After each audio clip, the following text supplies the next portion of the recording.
Bro ఎప్పుడైనా ఆలోచించావా నీతో పాటు నీ పక్కన తిరిగే నీ దోస్తు గడికి కూడా నువ్వు ఎప్పుడు ఏ సాంగ్స్ వింటావో తెలియదు. అలాంటిది స్పాటిఫైలో నువ్వు ఎప్పుడు ఏ సాంగ్ వింటావో అదంతా ఒక ప్లేలిస్ట్ లో తయారు చేసి పక్కన పెడుతుంది. అంటే ఇఫ్ సపోజ్ నువ్వు అను జైన్ దగ్గర నుంచి ఒక హిందీ సాంగ్ విన్నావు, అండ్ అలానే డిఎస్పి దగ్గర నుంచి మన తెలుగు సాంగ్స్ వింటున్నావు, అండ్ అలానే జోనితా గాంధీ దగ్గర నుంచి సాంగ్స్ వింటున్నావు. సో అయితే ఈ సాంగ్స్ మొత్తాన్ని అంటే ఏ ఆర్టిస్ట్ దగ్గర నుంచి ఏ సాంగ్ వింటున్నావు, ఏ సాంగ్ ఎక్కువ వింటున్నావు, ఈ సాంగ్స్ ఇవన్నీ కలిపి this playlist is made for you అని చెప్పి నీకంటే ఒక ప్లేలిస్ట్ తయారు చేసి పక్కన పెడుతుంది. అండ్ ఒక మంత్ లో ఏ సాంగ్స్ అయితే విన్నావో ఆ సాంగ్స్ మొత్తాన్ని కూడా నీకు ఒక అనాలిసిస్ అనేది ఇస్తుంది. అసలు ఇదంతా ఎలా జరుగుతుంది నీ పక్కన తిరిగే వాడికి కూడా తెలియదు, బట్ స్పాటిఫై ఇవన్నీ నీకు ఎలా ఇస్తుంది. అండ్ అలానే ఏదైనా ఈ కామర్స్ వెబ్సైట్ లో ఒక సన్ స్క్రీన్ పెడితే ఈ సన్ స్క్రీన్ తో పాటు ఈ సీరం తీసుకొని చెప్పి ఎలా రికమెండ్ చేస్తుంది, ఆ కస్టమర్ అనేవాడు ఈ రెండు కొంటాడని చెప్పి వాడికి ఎలా తెలిసింది, అసలు ఇదంతా ఎలా అవుతున్నాయి. ఇదే ఫ్రమ్ ది పాస్ట్ 2 years నుంచి బూమ్ అవుతుంది, that is data science. So ఈ డేటా సైన్స్ అనేది ఎలా నేర్చుకోవాలి, అసలు ఎక్కడి నుంచి స్టార్ట్ చేయాలి, అసలు ఏ రిసోర్సెస్ తో స్టార్ట్ చేయాలి. నాకు ఫ్రీ రిసోర్సెస్ కావాలన్నా నేను ఆ ఫ్రీ రిసోర్సెస్ నుంచి నేర్చుకుంటానన్నా, నాకు ఇంట్రెస్ట్ ఉందన్నా అంటే బ్రో ఈ వీడియో నీకోసమే. ఇప్పుడు మనకి బెంగళూరు నుంచి ముంబైకి డైరెక్ట్ హైవే ఎలా అయితే ఉందో అలానే నేను నిన్ను ఇప్పుడు బేసిక్స్ దగ్గర నుంచి నువ్వు ఇంటర్న్షిప్ కి ఎలా వెళ్ళాలి అని ఒక డైరెక్ట్ రోడ్ మ్యాప్ అయితే నేను ఇస్తాను. నువ్వు ఈ వీడియోని కొత్తగా చూస్తే వీడియోని లైక్ చేసుకో అండ్ ఛానల్ సబ్స్క్రైబ్ చేసుకో. Let's get in to our video.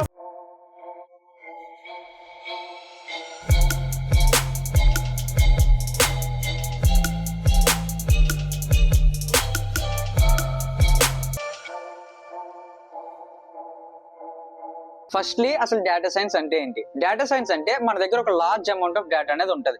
అది 1000 lines 2000 lines 3000 lines ఎంతో కొంత ఒక పెద్ద లార్జ్ అమౌంట్ ఆఫ్ డేటా అనేది ఉంటుంది. ఆ డేటా నుంచి మనం ఇన్సైట్స్ అనేవి బయటికి తీసుకొని రావాలి. అంటే ఇక్కడ నీకు ఒక ఎగ్జాంపుల్ చెప్తాను చూడు. ఇప్పుడు ఈ సన్ స్క్రీన్ ఉంది, ఈ సన్ స్క్రీన్ ఒక 1000 members కొన్నారు. అయితే ఇదే సన్ స్క్రీన్ తో పాటు చాలా మంది ఈ సీరం కూడా కొంటున్నారు. ఎంత? ఒక 300 members అనుకో. సో అయితే ఈ డేటా అనేది వాడి దగ్గర ఉంది. సో వాడి దగ్గర ఉంటే వాడు ఏం చేస్తాడు, అయితే ఇది ఎలానో 1000 లో ఒక 300 members కొంటున్నారు కదా, అయితే ఈ రెండు కలిపి ఒక కాంబో ఆఫర్ పెడదామని చెప్పి వాడు కాంబో ఆఫర్ పెడతాడు. సో ఇక్కడ ఏంటి, వాడి దగ్గర ఒక డేటా ఉంది, ఆ డేటా నుంచి ఇన్సైట్స్ తీసి అది వీడు అప్లై చేశాడు. సో దాని వల్ల మనము ఒక సన్ స్క్రీన్ కొంటే ఆ సన్ స్క్రీన్ తో పాటు మనకి ఆ సీరం అనేది వాడు కింద రికమెండేషన్ లో ఇస్తున్నాడు.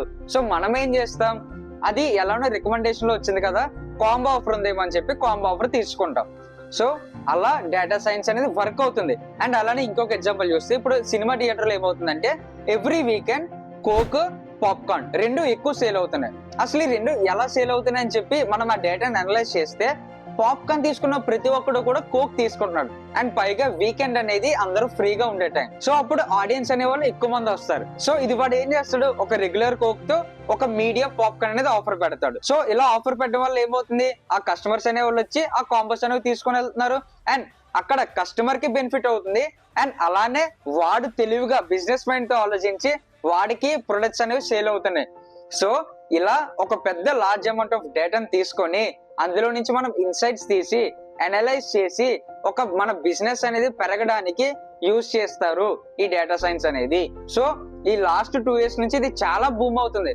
అయితే బ్రో ఇది మేము ఎలా నేర్చుకోవాలి, అసలు మేము ఎక్కడి నుంచి స్టార్ట్ చేయాలని అడిగితే, సో ఫస్ట్లీ ఏంటంటే నువ్వు ఏ స్కిల్ నేర్చుకున్నా సరే అందులో ఒక ప్రోగ్రామింగ్ లాంగ్వేజ్ అనేది నువ్వు ఖచ్చితంగా నేర్చుకోవాలి. సో ఈ డేటా సైన్స్ లో నువ్వు నేర్చుకోవాల్సిన ప్రోగ్రామింగ్ లాంగ్వేజ్ ఏంటంటే దట్ ఈస్ పైథాన్. పైథాన్ అనేది రిమైనింగ్ లాంగ్వేజెస్ తో డిఫరెంట్ గా ఉంటది. సో నువ్వు ఇందులో అసలు ఇండెంటేషన్ ఎలా ఇస్తారో తెలుసుకోవాలి, అండ్ ఆ ఫంక్షన్స్ ఎలా వర్క్ అవుతాయో తెలుసుకోవాలి, అండ్ ఈచ్ అండ్ ఎవ్రీథింగ్ నువ్వు తెలుసుకోవాలి ఫస్ట్లీ. సో ఈ పైథాన్ అనేది నువ్వు ఎక్కడి నుంచి నేర్చుకోవాలంటే, సో నేను ఆల్రెడీ పైథాన్ 1 shot అయితే కంప్లీట్ చేశాను. అండ్ ఇక్కడ నువ్వు తెలుసుకోవాల్సింది ఏంటంటే ఇంకొకటి, ఇప్పుడు నువ్వు డేటా సైన్స్ ఒక ప్రాజెక్ట్ ఉంది, ఆ ప్రాజెక్ట్ కి నువ్వు ఎన్విరాన్మెంట్ ఎలా క్రియేట్ చేయాలి. ఎన్విరాన్మెంట్ అంటే ఏంటి బ్రో అంటే, సో ఇప్పుడు ఒక డేటా ఫైల్ ఉంది, ఆ డేటా ఫైల్ అండ్ అలానే పైథాన్ ఫైల్ రెండు ఒక దాంట్లోనే ఉన్నాయా లేదా, అదంతా ఒక ఎన్విరాన్మెంట్. ఆ ఎన్విరాన్మెంట్ క్రియేట్ చేసే దగ్గర నుంచి లాస్ట్ ఊప్స్ కాన్సెప్ట్ వరకు సో నేను మొత్తం ఆ పైథాన్ అయితే కవర్ చేసా. సో నువ్వు పైథాన్ అయితే మన ఛానల్ నుంచే నేర్చుకోవచ్చు. సో ఇప్పుడు ప్రోగ్రామింగ్ లాంగ్వేజ్ అయిపోయింది కదా, దీని తర్వాత ఏంటంటే పైథాన్ లైబ్రరీస్ ఎందుకు బ్రో అంటే, ఇప్పుడు ఆ డేటాని మ్యానిపులేట్ చేయడానికి. డేటాని మ్యానిపులేట్ చేయడం అంటే ఇప్పుడు ఒక పర్సన్ ఉన్నాడు, ఈ పర్సన్ ఒక టాస్క్ ని వేరొక అప్రోచ్ తో ఆలోచించాడు. సో అయితే వీడు ఒక కమిట్మెంట్ తో ఉన్నాడు ఒక పర్సన్ మీద లేదా ఒక టాస్క్ మీద. అయితే ఇప్పుడు ఇంకొక పర్సన్ ఏం చేస్తాడు, వీడు వచ్చి ఈ పర్సన్ ని మ్యానిపులేట్ చేస్తాడు. సో వీడి దగ్గర ఉన్న అప్రోచ్ వదిలేసి వీడు ఆల్రెడీ మ్యానిపులేట్ చేశాడు కదా, అదే కరెక్ట్ ఏమో అని చెప్పి ఆ మ్యానిపులేషన్ లోకి వెళ్ళిపోతాడు. అలానే మన దగ్గర ఒక డేటా వస్తుంది. ఆ డేటాకి ఏమైనా తెలుసా? ఏం తెలియదు. జస్ట్ అదొక రా డేటా, అదొక లార్జ్ అండ్ రా డేటా. సో ఆ డేటాని మనం మ్యానిపులేట్ చేయాలి. మ్యానిపులేట్ చేసి అందులో నుంచి ఇన్సైట్స్ తీయాలి. సో ఇలాంటప్పుడే మనకి NumPy అండ్ Pandas లైబ్రరీస్ అయితే హెల్ప్ అవుతాయి. సో ఈ రెండు అయితే నేర్చుకోవాలి. అండ్ వీటి తర్వాత విజువలైజేషన్ లైబ్రరీస్. విజువలైజేషన్ లైబ్రరీస్ అంటే నువ్వు ఒక డేటా నుంచి ఇన్సైట్స్ తీస్తావు కదా, దాన్ని ఎలా విజువలైజ్ చేయాలి, ఒక బార్ గ్రాఫ్ లాగా లేదంటే ఒక పై చార్ట్ లాగా. సో ఇలా నువ్వు విజువలైజేషన్ టెక్నిక్స్ అయితే నేర్చుకోవాలి. దీనికి మ్యాట్ప్లాట్లిబ్ అండ్ సీబాన్ ఈ రెండు అయితే హెల్ప్ అవుతాయి. సో ఈ 4 NumPy, Pandas and Matplotlib and Seaborn ఈ 4 కూడా మన నిహారణ ఛానల్ అయితే ఉన్నాయి, విత్ నోట్స్ తో అయితే ఉన్నాయి. సో నిహారణ ఛానల్ నుంచి అయితే మనం ఫ్రీగా నేర్చుకోవచ్చు. సో ఇప్పుడు మనం మ్యాథ్స్ అయితే నేర్చుకోవాలి. మ్యాథ్స్ అనగానే వామ బ్రో మ్యాథ్స్ అని చెప్పి చాలా మంది భయపడిపోతారు. సో ఫస్ట్లీ అక్కడ మ్యాథ్స్ అంటే ఏం ఉండదు. అందులో స్టాటిస్టిక్స్, ప్రాబబిలిటీ. స్టాటిస్టిక్స్ అంటే ఏంటి, మనకి మీన్ వాల్యూస్, తర్వాత మీడియన్, మోడ్, ఫ్రీక్వెన్సీ వాల్యూస్ ఇవే ఉంటాయి. తర్వాత డిస్ట్రిబ్యూషన్ లో వచ్చేసరికి PMF, PDF, తర్వాత binomial distribution, Poisson distribution, normal distribution. So నువ్వు ఊరికే డిస్ట్రిబ్యూషన్స్ అంటే ఆ ఫార్ములాని ఊరికే చదివి దాన్ని బట్టి పట్టేస్తారంటే కుదరదు. జస్ట్ నువ్వు ఆ కాన్సెప్ట్ ని అర్థం చేసుకుంటే సరిపోతుంది. ఇప్పుడు ఏంటి, బైనామియల్ లో మీన్ వాల్యూ ఏంటి, number of values into probability. And అలానే వేరియన్స్ అంటే ఏంటి, స్టాండర్డ్ డీవియేషన్ అంటే ఏంటి. ఇప్పుడు పాయిజన్ డిస్ట్రిబ్యూషన్ లో మెయిన్ వాల్యూ అండ్ అలానే స్టాండర్డ్ డీవియేషన్ రెండు ఈక్వల్ గా ఉంటాయి. ఇప్పుడు ఇది ఏంటి కాన్సెప్ట్, అంతేకాని ఇప్పుడు దాని ఫార్ములా తెలుసు అంటే నాకు తెలీదు, బట్ ఆ కాన్సెప్ట్ అనేది నాకు గుర్తుంది. ఆ కాన్సెప్ట్ నాకు గుర్తుంటే నేను పైథాన్ కోడ్ యూజ్ చేసి ఈజీగా చేస్తాను. బేసికల్లీ మనకి ఎలా అంటే మ్యాథ్స్ అంటే ఏదో ఉంటది అని చెప్పి ఆ భయంతో ఉండిపోతాం, అంతేకాని ఆ లోపల ఏముంది అనేది మనం లోపలికి వెళ్ళి చూడం. సో ఫస్ట్లీ ఏంటంటే అసలు అక్కడ ఏముండదు, just statistics and probability. Just ఇవి నేర్చుకో సరిపోతుంది. స్టాటిస్టిక్స్, ప్రాబబిలిటీ ఎందుకు నేర్చుకోవాలంటే ఇప్పుడు మన దగ్గర ఒక పెద్ద డేటా ఉంది. ఆ డేటాలో మీన్ వాల్యూస్ ఏంటో మనకు తెలియాలి. ఆ మీన్ వాల్యూస్ బట్టి మనం ప్రైస్ ని డిటెక్ట్ చేయగలం. అండ్ ఆ మోడ్, అందులో మోస్ట్ ఫ్రీక్వెన్స్ గా కొన్న ఐటమ్ ఏంటి, సో ఆ ఐటమ్ బట్టి, అండ్ అలానే ఇంకొక డేటా సెట్ లో ఆ ఐటమ్ ఏంటి, ఈ రెండు మనం కాంబో ఆఫర్ లో పెట్టుకోవచ్చు. సో ఇక నీకు అర్థమవుతుందా ఆ మీన్, మోడ్ మనం అసలు ఎందుకు నేర్చుకుంటున్నామో. సో ఇవన్నీ 10th క్లాస్ 8th క్లాస్ లో నేర్చుకున్న మ్యాథ్స్. అండ్ ఇప్పుడు డిస్ట్రిబ్యూషన్ అంటావా, ఆల్రెడీ M1, M2, M3 లో ఆల్రెడీ చేస్తున్నాం, ఇంకేంటి. సో అవి నువ్వు కంప్లీట్ గా నేర్చుకుంటే సరిపోతుంది ఆ కాన్సెప్ట్స్ అనేవి.